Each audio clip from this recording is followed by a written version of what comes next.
dear learners, so let's continue with the vocabulary words related to school. So what is this? This is an encyclopedia. Encyclopedia means a book which contains information related to various things, various subject. कितने information है, science related information, अलग अलग चीजों के बारे में जो हमें information देती है किताब, some total of information that a book gives us. This is known as an encyclopedia. Then we have file folders. File folders यानी कि या तो फाइल फोल्डर्स कार्डबोर्ड के बने होते हैं या प्लास्टिक के बने होते हैं जिसमें हम अपने लूज शीट्स को रख सकते हैं. Those are known as folders. Then we have a globe. Globe is a thing where we can see the map of the world. A round object. देखिए गोल है, it's a round object and we can see the map of the world in this globe. Next is the glue. This is a glue. And what is this? This helps us in pasting the things. किसी चीज को चिपकाने के लिए हम इसको use करते हैं. हर बार जो कोई चीज हम जिसको चिपकाते हैं वो फेविकॉल नहीं होता है, वो फेविस्टिक भी हो सकता है, वो फेविक्विक भी हो सकता है, वो ग्लू भी हो सकता है. Then we have highlighters. देखिए दीज आर हाईलाइटर्स. अब हाईलाइटर्स क्या होते हैं? जब कभी भी हम कोई इंपॉर्टेंट टॉपिक पढ़ रहे हैं और कोई इंपॉर्टेंट इवेंट को हमने याद रखना है, समथिंग दैट्स इंपॉर्टेंट, उसको हम हाईलाइटर के साथ अंडरलाइन कर सकते हैं या उसको हाईलाइट कर सकते हैं. That is why it's name highlighter, ताकि ये उस चीज को हाईलाइट कर सके. जैसे फॉर एग्जाम्पल मैं आपको यहाँ कुछ पढ़ा रही हूँ और मुझे लग रहा है कि दिस इज वेरी इंपॉर्टेंट, तो मैं इसको इस तरह से हाईलाइट कर दूंगी. हाईलाइटेड चीज जब हम करते हैं या तो मैंने उसके नीचे लिख दिया या उसी वर्ड के ऊपर हल्का सा एक लाइन कर दिया ताकि वो रीड करने में भी इजी हो जाए.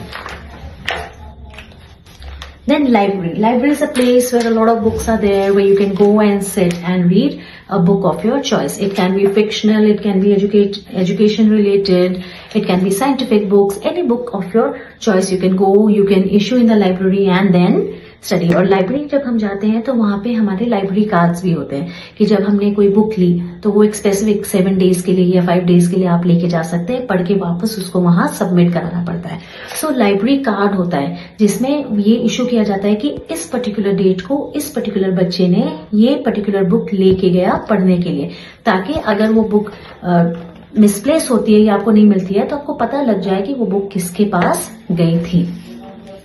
Then loose leaf paper. ये देखिए ये होते हैं हमारे लूज लीफ पेपर्स जो किसी के साथ मतलब बाइंड नहीं होते हैं, जो बाइंडेड नहीं होते. These are the loose leaf papers जो हम पढ़ने के लिए अलग अलग हटा के इनको पढ़ सकते हैं. So these are the loose leaf papers means जो कहीं भी बाइंडेड ना हो, जो ऐसे पेपर्स जो हम अलग कर सकते हैं और अलग से उस पर उनमें स्टडी कर सकते हैं, उनको निकाल के पढ़ सकते हैं. Then map. आपको पता है मैप क्या होता है? Drawing of earth surface, which can be world related, can be physical, can be political. Physical होता है जब हम फिजिकल फीचर्स के बारे में, माउंटेन्स, रिवर्स के बारे में बात करते हैं. एटलस होती है वो चीज जिसके बारे में हमें पूरा information, physical features, political features किसी जगह के हमें पता चले तो that is an Atlas.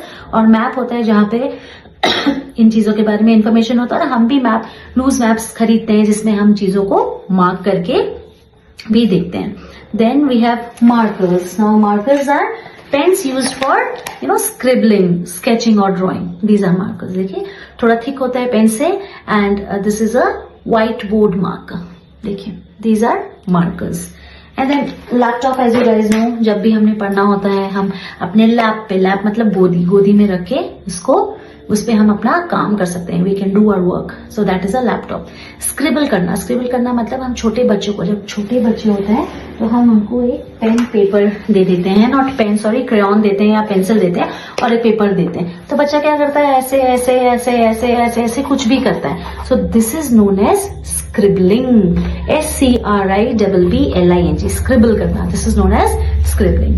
So I hope dear learners this video related to vocabulary words of school is helpful and you will continue to watch these videos and start using these vocabulary words in your classes.